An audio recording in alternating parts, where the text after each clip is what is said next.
Efeitos bem ruins em todas elas. E a gente precisa entender esses efeitos para possibilitar para as crianças um desenvolvimento pleno. Bom, mas por que falar de racismo? Tem pessoas que dizem assim, lá vem vocês com esse assunto. Por que falar de raça, de racismo, se as crianças são pequenas, elas não são racistas? Por que a gente vai falar desse assunto? A gente vai criar o racismo nas crianças se falar disso.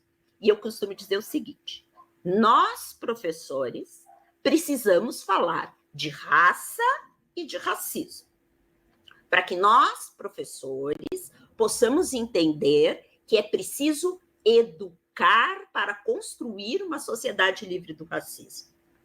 Com as crianças, o que a gente precisa é construir uma ação pedagógica que ajude as crianças a refletir sobre as relações que elas estabelecem com sujeitos de outras identidades raciais que não a sua. Por que às vezes é difícil estabelecer essas relações e como é que a gente pode conversar para estabelecer relações muito bacanas dentro da escola. Então, por que a gente fala de racismo? Bom, existe racismo no Brasil? Sim. Por quê? Porque o racismo, ele nasce, ele decorre de uma construção social. Ele não nasceu da natureza, ele não nasceu porque a biologia nos diz. Não, ele é uma construção social, né? É uma invenção humana. É uma forma de identidade que se baseia numa ideia biologicamente errônea. A biologia já diz que não tem raças humanas, né?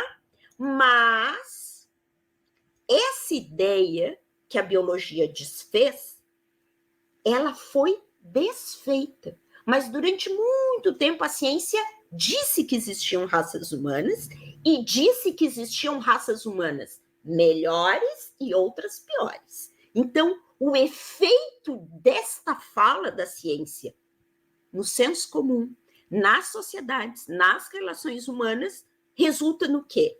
Numa ideia que é biologicamente errônea, mas que é socialmente eficaz para construir, manter, desculpem, passei demais, manter e reproduzir diferenças e privilégios. Bom, então, Gladys, tu está nos dizendo que existe racismo. O que tu está querendo dizer com isso? Olha, o racismo é um modo de funcionamento das pessoas, das sociedades. Bom, o que sustenta o racismo? A ideia de que existem raças na nossa espécie de seres humanos e que existe uma hierarquia entre elas. Existem raças melhores, raças piores.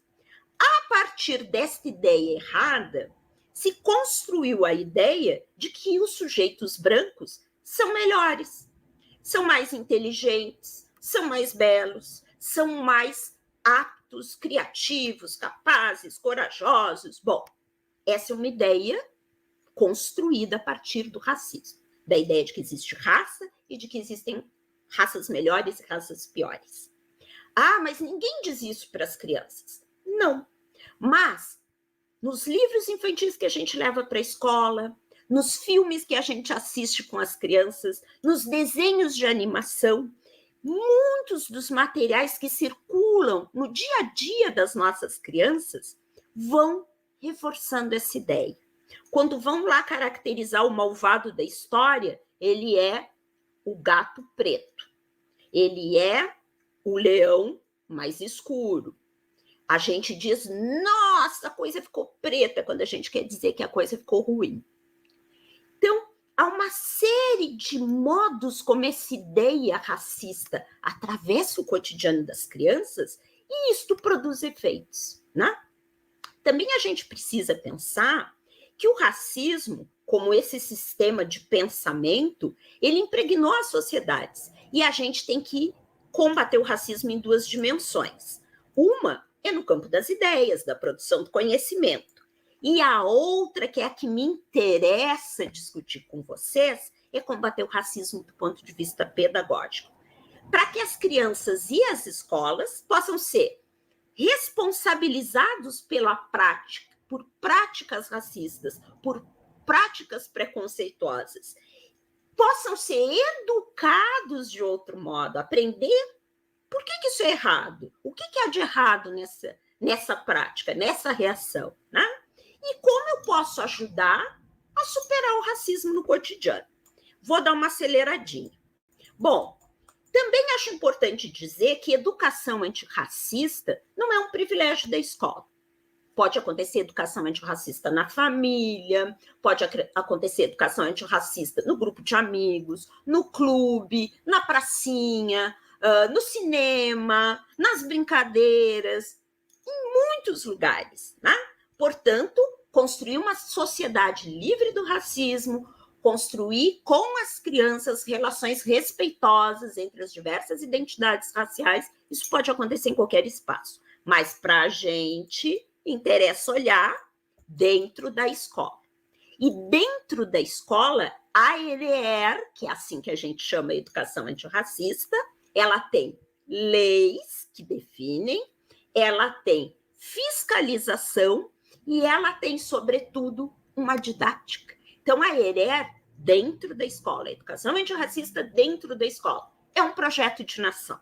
Ou seja, a gente está dizendo, olha, deu errado, a construção da nação brasileira deu errado. A gente não conseguiu construir um país livre do racismo. As pessoas carregam o racismo, têm relações pautadas por essa ideia de que algumas raças, algumas fenotipias, algumas identidades são melhores que as outras, e a gente precisa, portanto, refundar esse projeto, educar para um projeto que tire essa ideia do meio de campo, tire essa ideia da sociedade brasileira.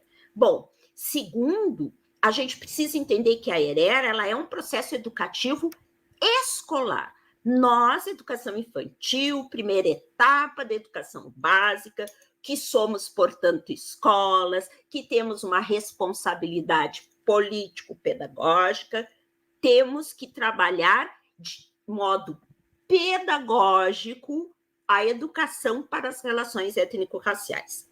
E, finalmente, ao dizer isso, também a gente precisa entender que a ERER, como manda a lei, ela não é só uma inserção de conteúdos e saberes, não é contar a história da África, não é contar a história do processo de escravização, não é trabalhar a cultura africana, a música afro-brasileira, a música caingangue, a música choclen.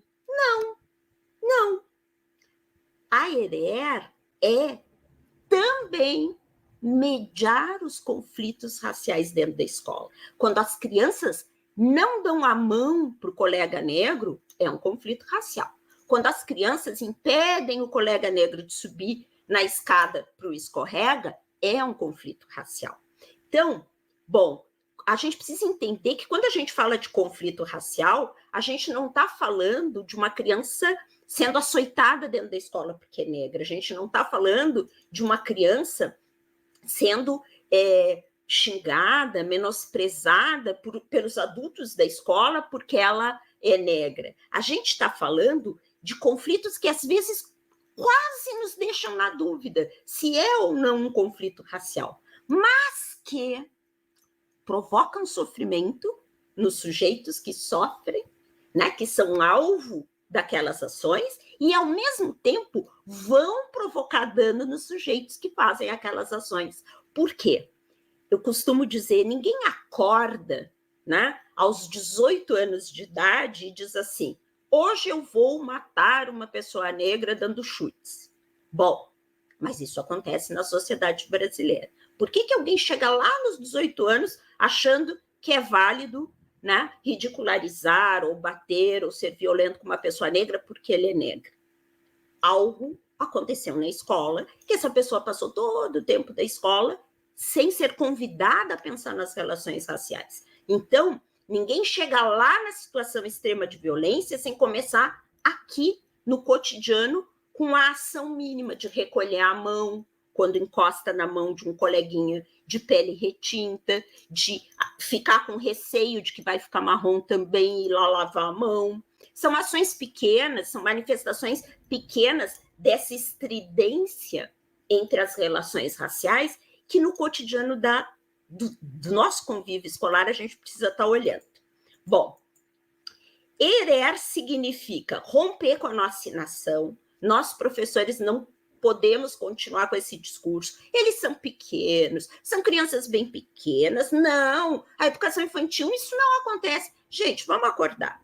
Ou bem a gente segue, né, a posição política de entender as crianças como sujeitos de direitos, como partícipes dos seus processos educativos, como protagonistas dentro da escola e, portanto, sujeitos históricos, ou, né, a gente não pode achar que eles são tudo isso para alguns campos do conhecimento, e em relação às relações raciais, não é bem assim.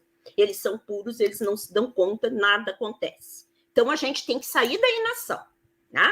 Não ter medo, estudar, se aprofundar e aprender a olhar atentamente o nosso cotidiano, a nossa instituição. Fundamental. Silenciar sobre os conflitos raciais não resolve os conflitos raciais. Silenciar sobre qualquer conflito não resolve o conflito. Então, o que normalmente as escolas fazem é fingir que não vê, né? Então, a criança negra às vezes chega dizendo, prof, ele me empurrou. Não foi nada. Ai, não dá bola. O que a gente vai ensinando para as crianças sobre esses pequenos conflitos? Infelizmente, ensinamentos horrorosos. A criança que nos traz esse sofrimento, essa impressão de que, olha, não gostam da cor que eu tenho, não gostam do cabelo que eu tenho, não gostam do meu nariz, não querem brincar comigo, não deixam eu ser a princesa, não deixam. Ora, a criança traz esse conflito. Quando o professor diz, ai, que bobagem, não foi nada, ou pega as crianças e diz, pede desculpa pro teu colega, dá um beijinho, passou. A criança que se sente vítima se sente desprotegida. Aquela que, né, provocou o sofrimento, que deu um empurrão, que negou a mão, enfim. Bom, se o prof não disse nada sobre isso, significa que não tem nada de errado com o que eu estou fazendo. Então, silenciar não resolve o conflito. Quando o professor silencia o conflito, quando a gente não enfrenta os conflitos, né, a gente está aceitando tacitamente que, o mundo é assim mesmo. É assim, né? O que a gente vai fazer? Chamam as pessoas negras de macaco desde que eu me entendo por gente. Ai, que bobagem, né? Pior do que achar que o mundo é assim e isso não é nada, é dizer para as crianças que não são brancas, as crianças negras e indígenas, que o sofrimento delas não é importante, que não é considerado, que os professores, nós não estamos vendo, nem olhando, nem nos importando. E para as crianças brancas que estão manifestando esses comportamentos, né, ou que acolhem esses comportamentos quando outros colegas praticam, é aquela criança que fica do lado, vendo o colega implicar, empurrar, xingar e fica mudo, né? Então, não está agindo, mas se omite, né? Que aqueles e aquelas, né, aqueles sujeitos não brancos, valem menos, importam menos, podem ser alvo de piada, de brincadeira, de chacota, de desprezo. Afinal, que bobagem. A prof não disse nada porque não tem problema nenhum. Bom, então vamos lá. Como é que então a gente faz uma educação antirracista na educação infantil do que eu estou falando? Bom, eu vou falar de duas noções de tempo, na verdade de três, tá? Então, bem ligeirinho, né? Para pensar assim. Os gregos, eles tinham várias palavras, vários conceitos, vários jeitos de explicar o tempo. Um dos jeitos que eles explicavam, a gente usa até hoje, eles usavam a noção de cronos. Eles diziam que a gente pode cronometrar, medir, quantificar a passagem do tempo, né? A história do Cronos, que era um deus grego, é que um dia uma né, poderosa, adivinha, disse para Cronos que um dia ele ia ser devorado por um dos seus filhos. Ele ficou tão apavorado, tão desesperado com essa previsão, que ele começou a matar todos os filhos dele que nasciam. É dessa história, desse mito grego do deus Cronos, que vem a ideia de que, ao tempo, no tempo, tudo morre, tudo fenece. Vai morrer a planta, nós vamos morrer, vai morrer os bichinhos, vai morrer nossos amigos, tudo termina no tempo. Então, essa noção de um tempo que passa, que vai e não volta. Essa é uma noção de tempo. Os gregos tinham uma segunda noção.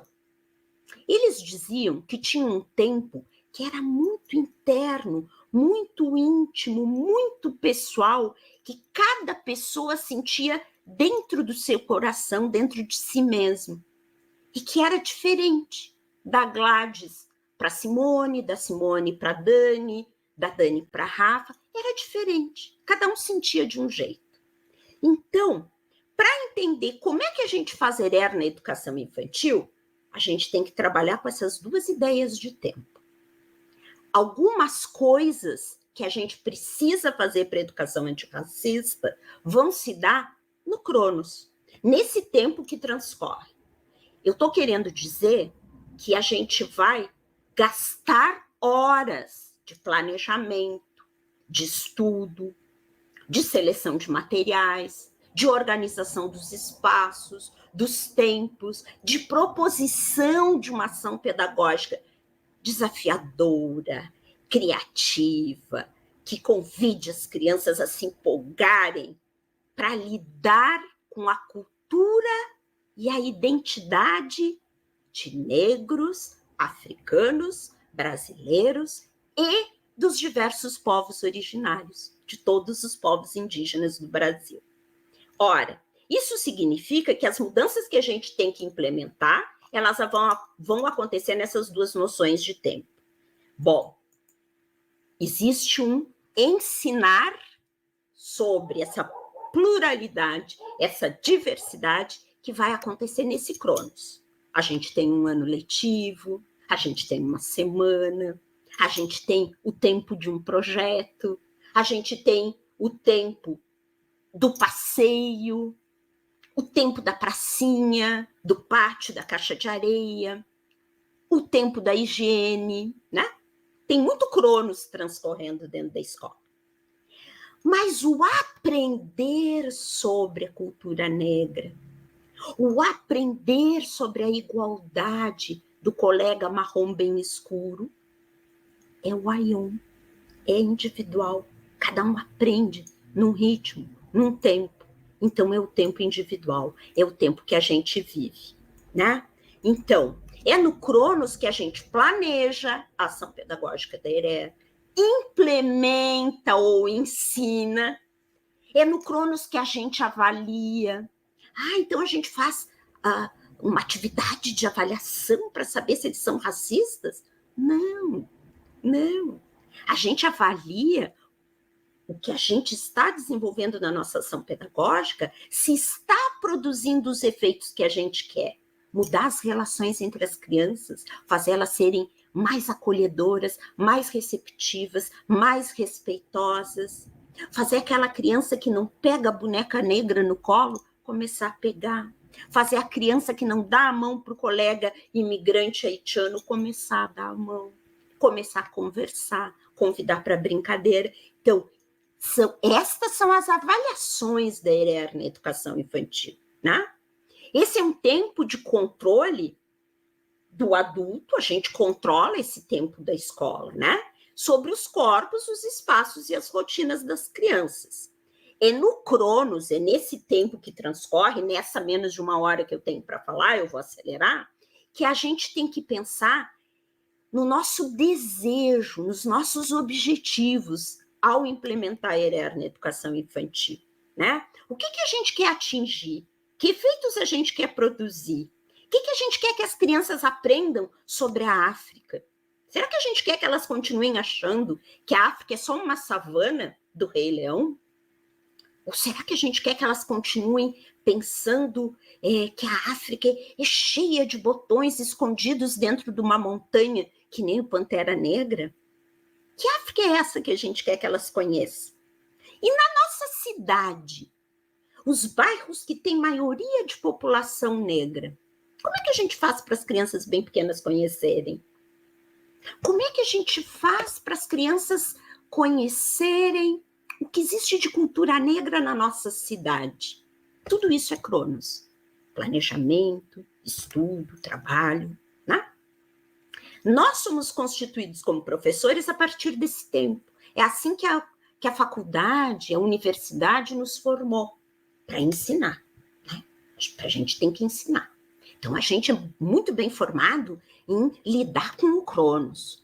A gente chega a ter um reloginho interno, né? Para saber, tá chegando a hora do almoço. A gente não precisa de nenhum sinal sonoro, não precisa ficar olhando o relógio. A gente sabe perfeitamente que tempo transcorreu sem precisar olhar para o relógio, né? Por quê? Porque nós somos formados para funcionar no Cronos.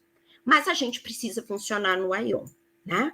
Então, Aion é esse tempo da qualidade, é o tempo que não se repete, que acontece quando a criança às vezes está lá dormindo, né? Está na hora do descanso, entre um turno e outro, está descansando e daqui a pouco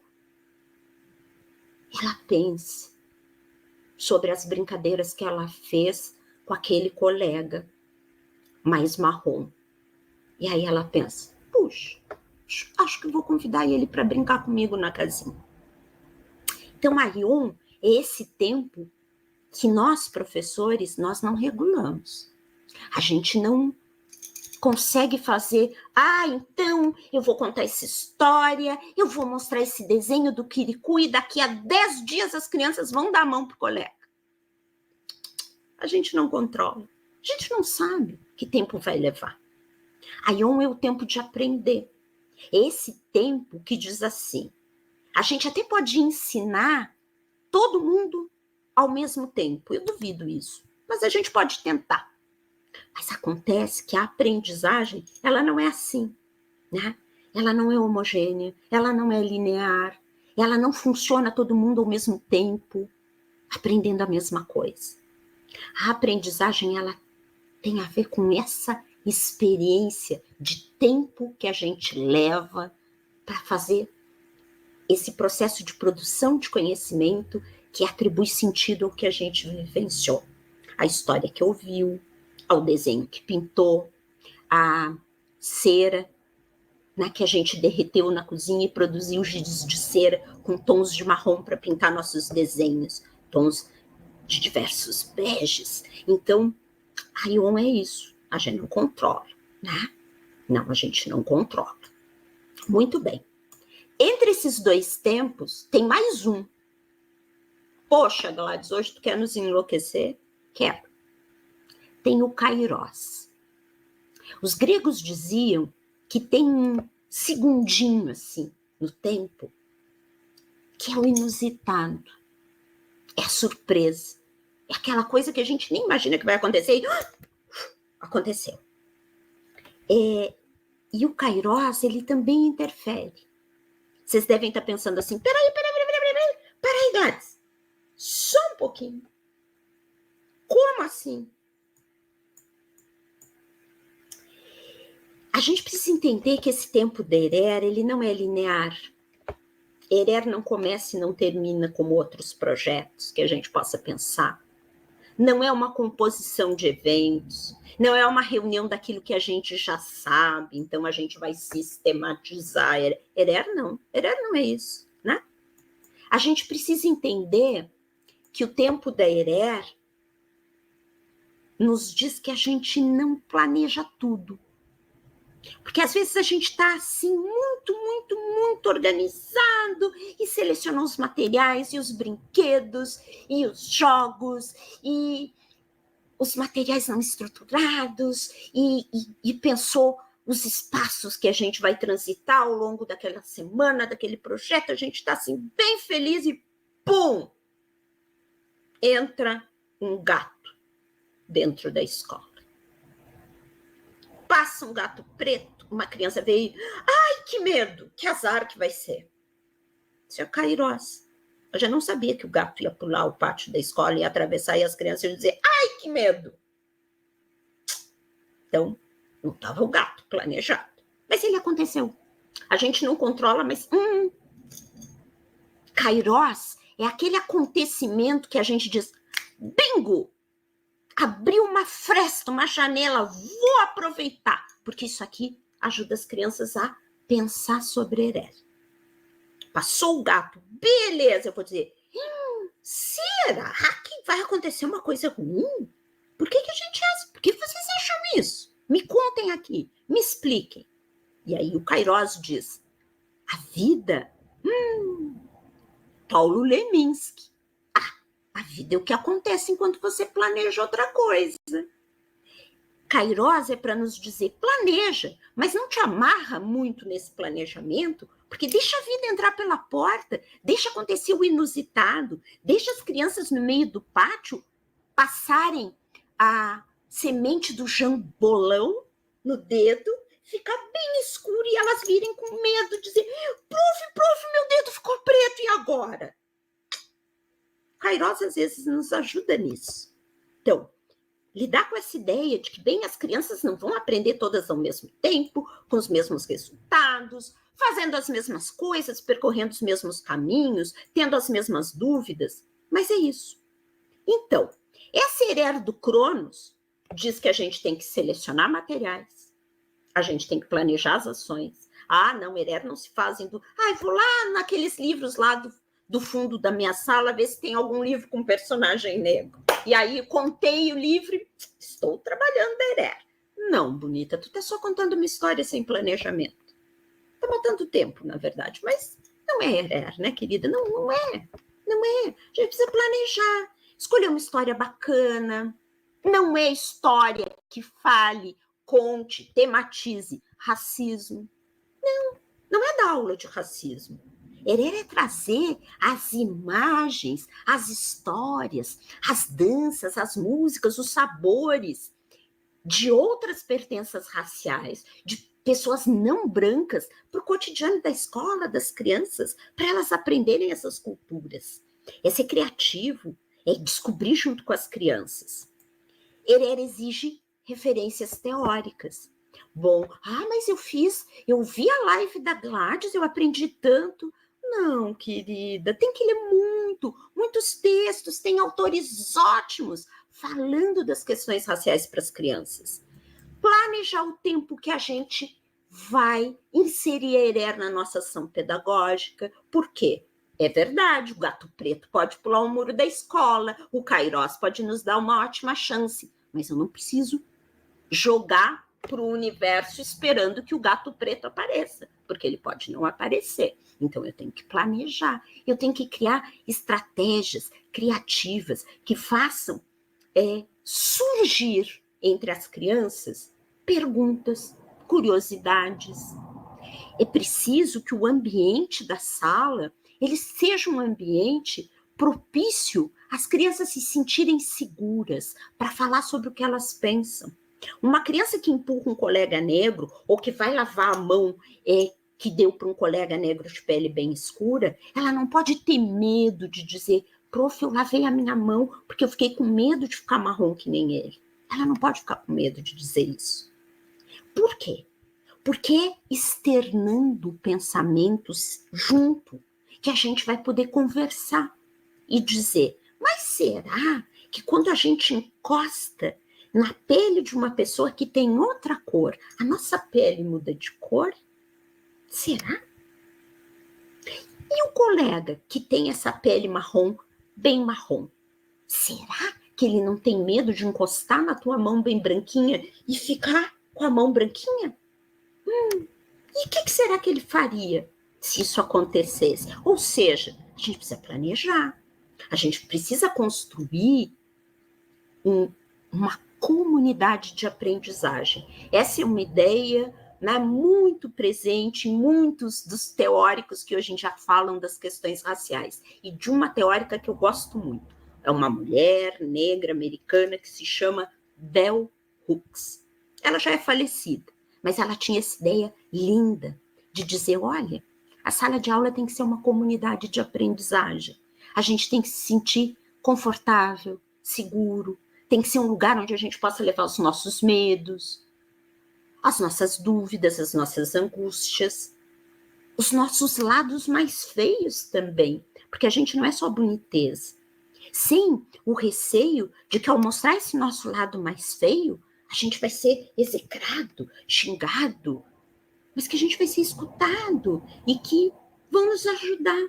Então, a gente precisa construir essa sala de aula com as nossas crianças. Tem que ser esse lugar onde não há perguntas que não possam ser feitas e onde não há dúvidas que não sejam legítimas, mesmo essas que nos pareçam tão estapafúrdias, tão esquisitas, tão puxa vida. Como é que uma criança pode não querer encostar num colega bem marrom, né? Também Herera e Cronos com as nossas crianças bem pequenas, porque quando a gente começa a trabalhar com a Herera com as nossas crianças, elas vão pensar sobre o que está acontecendo na escola. E esse pensamento vai em casa, acompanha as crianças, essas perguntas vão ser partilhadas. Portanto, a gente precisa traduzir para as famílias, né, o que a gente está fazendo, por que está fazendo, para que as famílias não fiquem imaginando que quando a gente leva uma história literária, uma lenda dos orixás, que a gente está ensinando as crianças a virarem batuqueiros ou virarem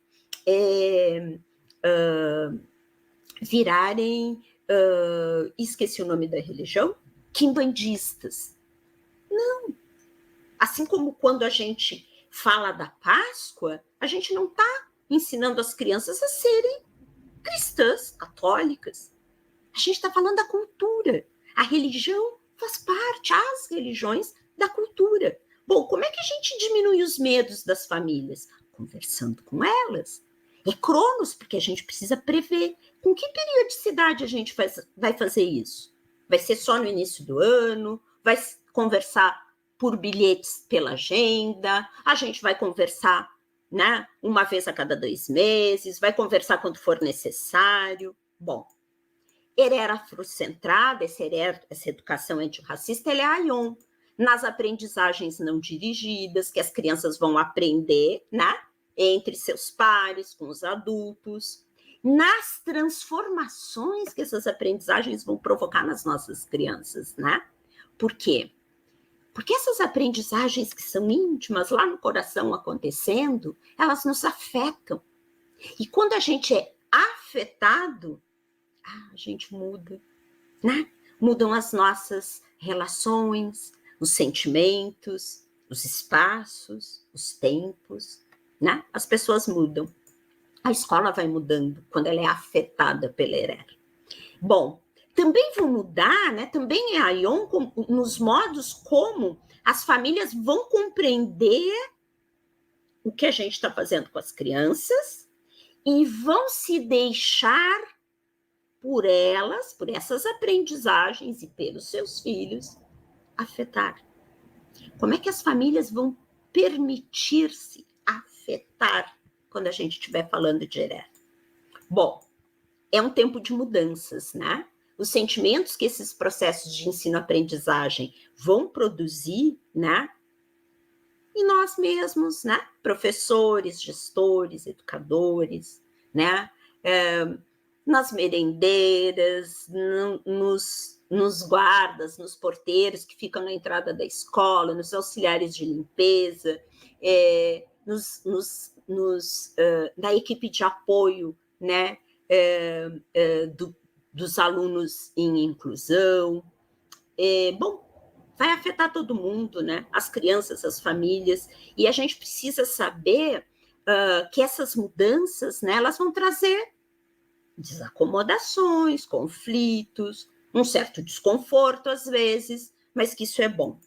Bom, para fazer Herera, a gente tem que mediar os conflitos raciais. A gente precisa que as crianças que são vítimas do racismo, né, que elas possam viver aprendizagens que façam elas reconstruírem ou construírem de um modo bonito a sua autoimagem que elas se sintam belas, que elas se sintam inteligentes, que elas se sintam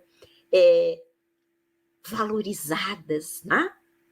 E também a gente precisa recuperar os danos decorrentes do racismo cotidiano nas escolas. Aquela menina que não solta mais o cabelo porque o cabelo é crespo, ela precisa, né, que a gente ajude a recuperar o dano.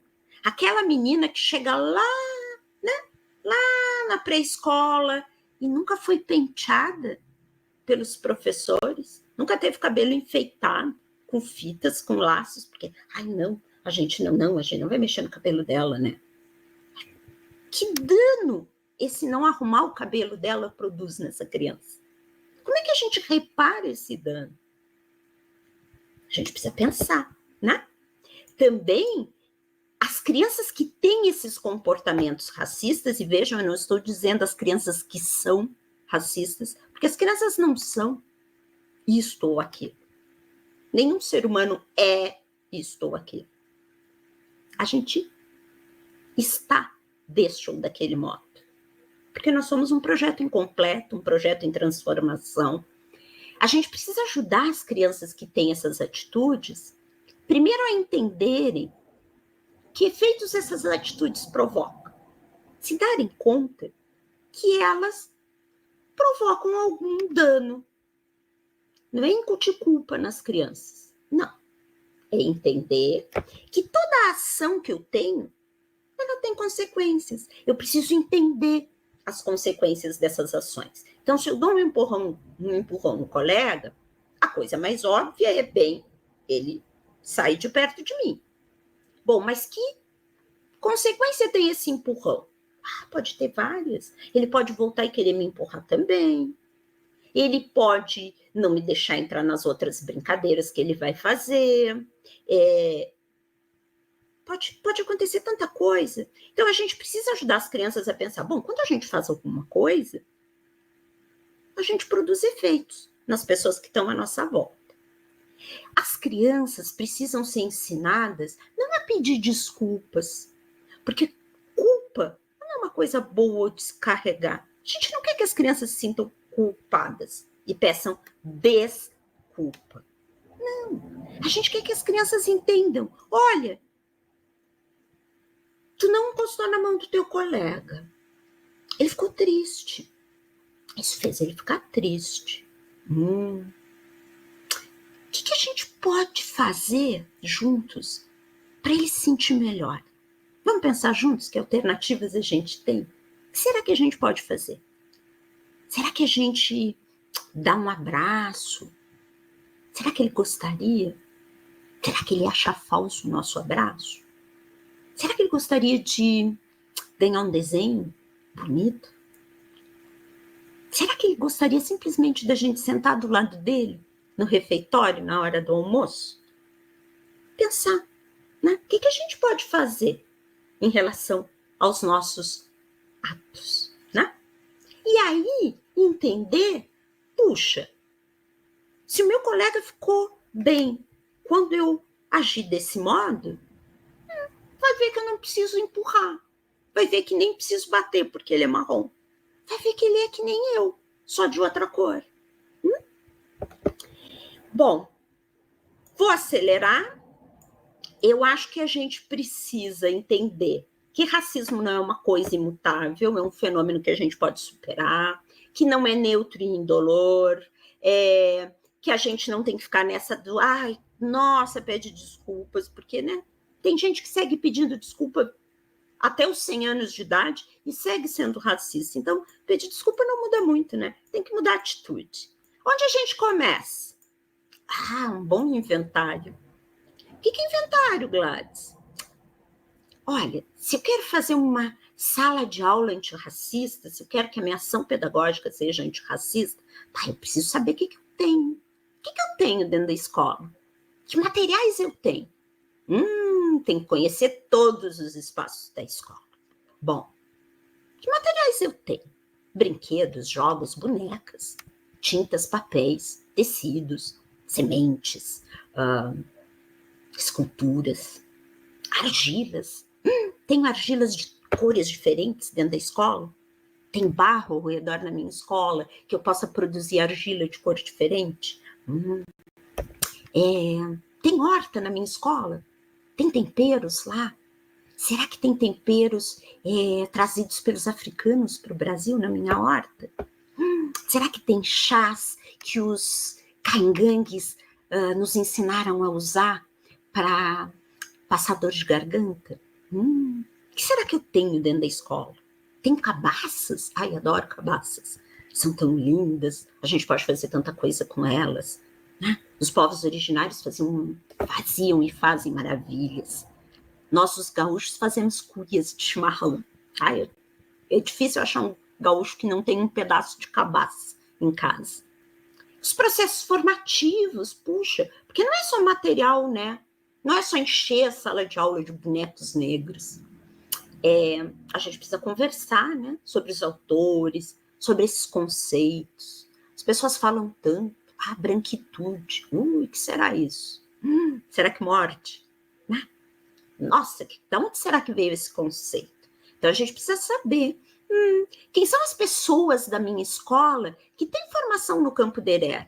Estudaram, fizeram pesquisa, fizeram uns cursos legais, que podem compartilhar com a gente. Um bom inventário. Preciso saber o que eu tenho e quem são os meus aliados. Isso é muito importante. Depois, né, por que a gente faz inventário? Para entender a realidade. Não adianta eu olhar na internet, num canal do YouTube, coisas lindas, e essas coisas lindas, eu não saber nem de onde eu tiro. Eu tenho que olhar para a escola que eu tenho, para a minha sala de aula, para os meus colegas, para as minhas famílias, né?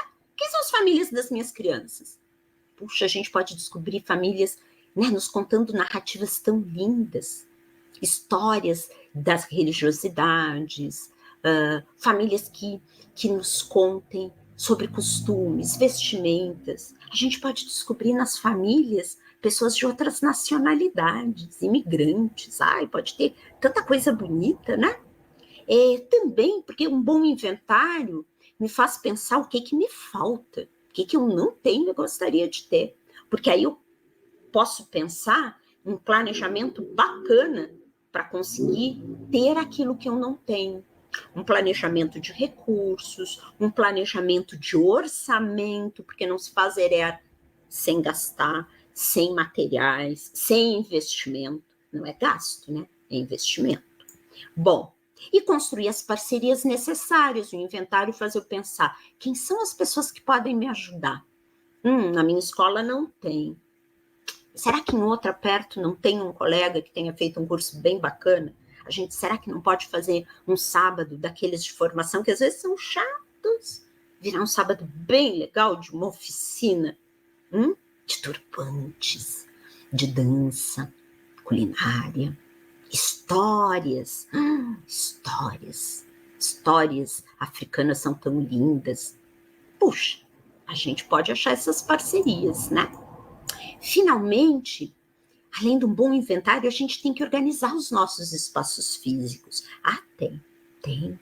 Porque se eu vou, de fato, trazer a presença negra e indígena para dentro da escola, para dentro da minha sala de aula, se eu vou trazer essa presença negra e indígena, né, mostrando essa cultura, essa história, toda essa tradição, todos esses saberes, a minha escola tem que organizar os espaços de outro modo, né? Eu tenho que enxergar essas epistemologias negra e indígena no cotidiano. Tem que ter uma plaquinha lá na minha horta dizendo que aquele chá é um chá de origem Xoclen, né?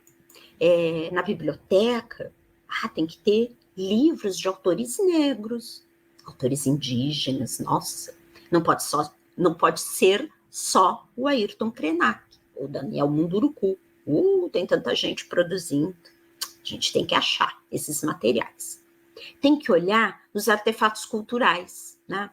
O que eu estou chamando de artefato cultural? Os livros, os filmes, os brinquedos, os materiais gráfico-plásticos. É fácil pensar a presença negra, mas e a presença indígena?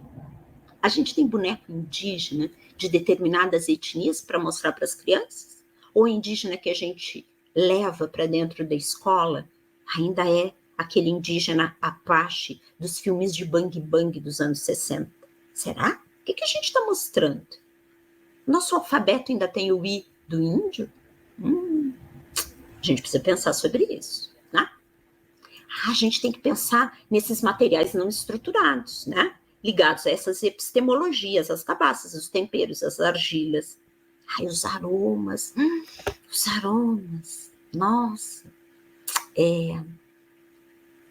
O urucum. Aquela cor linda do urucum, aquele vermelho maravilhoso para tingir. Como é que produz? Como é que moe? O que a gente consegue pintar com o urucum? Tem que pensar nisso. A gente também tem que fazer uma boa agenda de contatos. Sim, uma boa ação pedagógica tem contatos. Muitos e bons contatos, né? Muitos. Nosso WhatsApp tem que ser recheado. A gente tem que ter... tem que ter aquela menina negra linda que declama Islã na praça lá perto da escola. A gente tem que saber o contato dela. Também, é interessante a gente trazer aquele grupo de capoeira, né, que às vezes a gente vê ali na nossa cidade. Puxa, seria legal. É bom ter esses contatos. Aquele médico negro da nossa cidade, também é bom levar ele para falar com as crianças. Ele vai falar de ER? Não. Mas é importante as crianças pequenas olharem e dizerem: puxa, existem médicos negros também. Porque senão elas vão achar que as pessoas negras todas são garis. Então tu está dizendo que é feio ser gari? Não. Estou dizendo que é feio deixar que as crianças pensem que as pessoas negras só podem ser uma coisa na vida. A gente tem que organizar as rotinas. Além do inventário dos espaços, a gente tem que organizar as rotinas. Tem. Porque uma das coisas da cultura africana é que ela lida com valores civilizatórios bem diferentes dos nossos. Ontologias diferentes das nossas. Outra relação com o corpo. Outra relação com o tempo. As relações intergeracionais, são outras. As famílias negras têm um apreço profundo pelos idosos. Os avós são tudo. Uma autoridade dentro de casa. As avós, então, mandam na família inteira. As crianças andam muito com os mais velhos na cultura negra, afro-brasileira. Nos povos indígenas também. Vários dos povos. As crianças e os mais velhos estão sempre grudadinhos. Na escola a gente separa eles por idade. A gente não deixa, né, esse convívio cotidiano acontecer. Pois é. Os guaranis também têm uma relação de respeito às aprendizagens entre os pares fantásticas. As crianças fazem coisas sozinhas, sem os adultos estarem no meio. Exploram, nadam, cozinham, preparam alimento. Ninguém acha que as crianças vão pegar uma faca e sair se matando. Elas aprendem com os pais. Então, a gente tem que pensar outros modos de organizar a rotina para possibilitar que esses valores civilizatórios, outros, que não chegaram na escola como a gente construiu, possam fazer parte do cotidiano das crianças. Bom, eu vou parando, né? Mas o que eu quis dizer é que a ERER, né, essa educação para as relações étnico-raciais, essa educação antirracista, ela também precisa ser do riso, do encanto e da partilha. Porque o que a gente quer não é que no cotidiano o tema seja a dor e o sofrimento do racismo. A gente quer é que no cotidiano a gente tenha a alegria, a aprendizagem e construa uma sociedade livre do racismo para as nossas crianças. Obrigada. É isso. Para se referir a uma pessoa marrom ou preto, porque tu foi nomeando, né, várias, e isso é um debate, né? Então, acho que são essas eu questões. Eu acho que eu vou começar por essa questão da nomeação. Tá, perfeito. Tá. Acho que a primeira das coisas, gurias, assim, né, é pensar que a ERER não precisa estar dissociada da leitura e da escrita, né? A ERER não é dar aula sobre o combate ao racismo. A ERER nos diz de construir, através da ação pedagógica, equidade racial, o conhecimento e o respeito das diversas pertenças raciais que circulam pela escola. Então, por exemplo, né, eu já trabalhei, anos atrás, a gente tinha o Pacto Nacional pela Alfabetização na Idade Certa, né? E eu lembro que em um dos módulos eu trabalhei alfabetização e ERER, né, para pensar o quê? Ali no cotidiano de um material. No caso, era uma formação para os anos iniciais, né? Mas ali vamos puxar para o nosso lado. Esquece a referência à alfabetização, vamos puxar para o nosso lado. Quando eu seleciono livros literários para contar para as crianças, para formá-las como leitores literários, para levar a literatura como arte para o cotidiano, né, do convívio das crianças, trabalhar ERER não é levar histórias africanas. Não é só isso. É ser capaz de levar histórias. Vou dar um exemplo de uma bem singelinha, da editora Palas, um livro que é Lili Viaja nas Histórias. É uma família negra, uma criança bem pequena, que todo dia de noite o pai conta histórias para ela, enquanto o pai vai contando, ela viaja, e ela se imagina sendo os personagens de todas aquelas histórias que o pai está contando. O que esse livro tem de ERER? É uma família negra. Isso é ERER dentro da leitura e da escrita. Não é tematizar o conflito racial, é levar a banalidade das histórias cotidianas que a gente leva para as crianças, de famílias, de passeios, de invenções, de aventuras, mostrando personagens negros. Vamos lá para os bem pequenos, né? Vamos lá para o berçário, né? Bom, é isso, ser capaz de levar no cotidiano das práticas de letramento a pertença, a presença negra e indígena. Bom, como é que a gente chama? Primeiro, acho fundamental, em relação às crianças negras na nossa frente, escutar como elas falam de si mesmas. Se elas se chamam pela cor, eu sou marrom, ou se elas dizem eu sou negro, ou se elas dizem eu sou preto. O modo como a pessoa se declara, como ela se nomeia, nos diz de como ela gosta de ser tratada, como ela entende a sua pertença racial. Então, isso é bem importante. O que a gente não pode esquecer, nós, professores, que a gente, quando fala de ERER, a gente está falando de uma identidade política.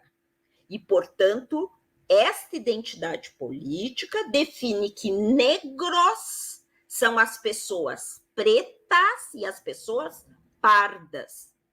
Quando eu falo marrom mais escuro, é porque as crianças normalmente fazem, né, se nomeiam desse modo, né? Sou marrom cor de chocolate, eu sou marrom cor de bombom, eu sou marrom cor de caramelo. Bom, ok? Mas a identidade política é pessoas negras que são pretas e são pardas. Pessoas indígenas, beleza. Então, os modos de nomear se indaga pelas crianças, se percebe, se observa e se nomeia como elas querem. O mesmo em relação às famílias, né? A gente não precisa ter medo. Negro não é um palavrão. Negro é uma identidade racial política. Embora a gente tenha sido educado, e no interior isso é muito comum, que xingar alguém de negro como se fosse uma ofensa, né? Como se estivesse xingando. Não é. Né? Então a gente não precisa ter esse medo. Bom, é difícil lidar com as famílias, a gente tem medo. Claro que tem. A gente está num tempo em que as redes sociais, sobretudo, elas dão um espaço muito grande para que processos formativos, para que processos íntimos que são da escola ganhem as redes sociais e virem escândalo, boletim de ocorrência, né? assim, da noite para o dia. Então, claro que é difícil lidar com isso, claro que a gente, né, não é, eu não estou dizendo que é simples fazer esse processo, mas é fundamental a gente lidar com as famílias. Por que eu acho que é inevitável lidar com as famílias? Primeiro, porque a gente não educa as crianças sem, né, trabalhar em parceria com as famílias. Não existe isso, né? Nem legalmente, nem pedagogicamente, nem a gente deseja, né? Então, não há a menor possibilidade. Segundo, porque a gente precisa relembrar o que eu disse aqui. A gente vai afetar as crianças. As crianças afetam as famílias. Uma criança afetada, tocada, transformada, ela leva para a família. E a família vai trazer. E a gente não precisa ter medo desse retorno da família, né? Pai veio conversar na escola, o que é que eu faço? Converso, escuto, mostro, explico, né? É isso, a gente não precisa ter medo, né? Famílias têm preconceitos, claro que tem. As crianças não aprendem essas práticas das vozes das suas cabeças. Como é que uma criança aprende a dar um empurrão numa criança porque ela é negra? Aprende no cotidiano, nas relações que ela estabelece. Ela se relaciona com a família, se relaciona na pracinha, na padaria, no supermercado, né? Na igreja que ela frequenta, no templo, na terreira, né? Enfim, a criança, né, circula nas práticas, né? Então a gente não precisa ter medo. Bom, quem está longe das universidades, das cidades menores, é aí que eu acho que é mais importante a gente saber fazer boas seleções de materiais através da internet. A internet tem muito lixo, mas tem tanta coisa bonita, tanta coisa boa. Então, eu acho bem importante também a gente descolar o trabalho com ERER da presença de sujeitos não brancos. Vou falar de ERER se eu tiver um aluno negro. Vou trazer bonecas negras se eu tiver crianças negras. Bebês negros se eu tiver... Não é possível que uma criança bem pequena não consiga fazer jogo simbólico com um bebê negro porque ela é branca. Se ela não consegue brincar com um bebê branco, isso nos diz que o racismo já está produzindo efeitos nessa criança. Eu tenho que ofertar. Por quê? As crianças negras brincam de mamãe e de filhinho com as bonecas brancas. As crianças brancas também precisam brincar com as bonecas negras sem nenhum tipo de constrangimento, de medo, de distanciamento, né? Então, num lugar bem pequeno, eu não preciso que exista população negra para que eu traga esses elementos, para que eu traga essa ação pedagógica. ERER é para todo mundo, tendo ou não tendo pessoas negras, tendo ou não tendo pessoas indígenas, porque senão, vamos pensar assim, é raro a gente ter crianças indígenas, né, no cotidiano das escolas. Por quê? Porque uma das questões dos povos originários é que eles têm constitucionalmente o direito à autorregulação, a constituição das suas escolas, de uma educação que lhes é própria, né? Então, é bastante raro, mas pode acontecer. Em algumas cidades, sobretudo onde existam aldeias próximas, povoados próximos, as crianças frequentam essa escola onde a gente está. Então, a gente precisa pensar, então eu só vou falar dos povos originários daqui do município onde eu estou, porque é muito fácil contar a história dos mundurucus, porque o Daniel Munduruku é famoso, né? Mas que história Xoclen eu sei contar? Que história Guarani eu sei contar? Conheço? Bom, se não conheço, eu tenho que correr atrás. Porque para as nossas crianças, a gente começa sempre aqui, né? No cotidiano, no que está próximo. Depois eu vou lá para o outro lado. Mas o que está próximo, né? O que está próximo, eu posso ir conhecer. O que está próximo, eu posso convidar para vir na escola contar. O que está próximo, eu posso, fazer tantas coisas, né? Mas então tu está dizendo que as crianças têm que ficar com um repertório que elas já conhecem? Não. A escola tem que ampliar o repertório. Eu tenho que, sim, falar dos Apaches americanos. Eu tenho que falar dos Tipuas lá da Argentina. Eu tenho que ser capaz de voar com as crianças sem limites geográficos de território. Bom, as datas comemorativas, como a gente já diz no nome, elas são para comemorar. A gente comemora. O que a gente precisa pensar é que, além da comemoração, a presença dessa cultura precisa atravessar os dias letivos, precisa atravessar o ano da escola, precisa estar no cotidiano. Eu vou usar um exemplo para vocês e eu vou, encerrando. Mas, assim, a Simone sabe, eu sou uma pessoa que adora decoração natalina. Eu comemoro intensamente o Natal, intensamente, assim. Minha casa é quase um Natal Luz de Gramado, porque eu adoro, porque amo, porque sou doida. Mês de julho tem um canal, né, na TV por assinatura, que só dá filme de Natal 24 horas por dia, eu assisto. Em julho, Cris. Eu sou dessas. Bom, eu adoro essa comemoração. Para mim, eu não posso, não me basta confiná-la em dezembro. Eu arrasto a comemoração ao longo do ano. Quando eu acho um panetone ao longo do ano, pode saber que eu vou comer panetone. Se eu encontrar um peru no supermercado em promoção, eu vou assar um peru e vou decorar. Para mim é Natal o ano inteiro, porque eu adoro essa comemoração. Por que eu estou usando o exemplo do Natal? Para dizer que talvez o 20 de novembro possa ser essa celebração o ano inteiro. Celebrar a potência, a beleza, a lindeza da cultura negra o ano inteiro. Não é festa, não é transformar numa festa, numa festividade. É diferente. É celebração de uma cultura. Assim como a gente celebra nos Estados do Sul muito fortemente a cultura alemã, se celebra ao longo do ano, se fala muito dela. Bom, tem que se falar da cultura negra, tem que se falar da cultura cainblang, né? Então é isso, ser capaz de fazer isso. Sim, a gente está quase fechando, tem uma questão que eu acho bem importante. Nós, as professoras negras, né? A gente enfrenta, gurias, às vezes, conflitos que são quase invisíveis para os colegas, né? Mas que são difíceis, né? Não é fácil para a gente, às vezes. Às vezes, a gente é aquela professora que o pai chega na escola e diz, eu quero falar com a professora. A gente se apresenta e diz, não, eu não quero falar com a atendente, não quero falar com a monitora, eu quero falar com a professora. É difícil.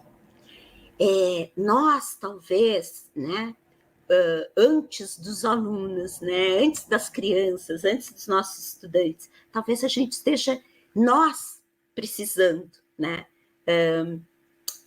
dessa mão de vocês, colegas brancas, né, que estejam do nosso lado, que vejam essas cenas e sejam capazes de nos acolher, às vezes até de nos ajudar a ver, porque isso é tão doloroso que às vezes a gente não tem coragem de admitir, né, que a recusa ou a insistência desse pai em falar com a professora é porque ele acha inconcebível que uma mulher negra seja professora, né? Então, às vezes, eu acho que é pensar que um pouco das coisas que eu disse são processos que são nossos.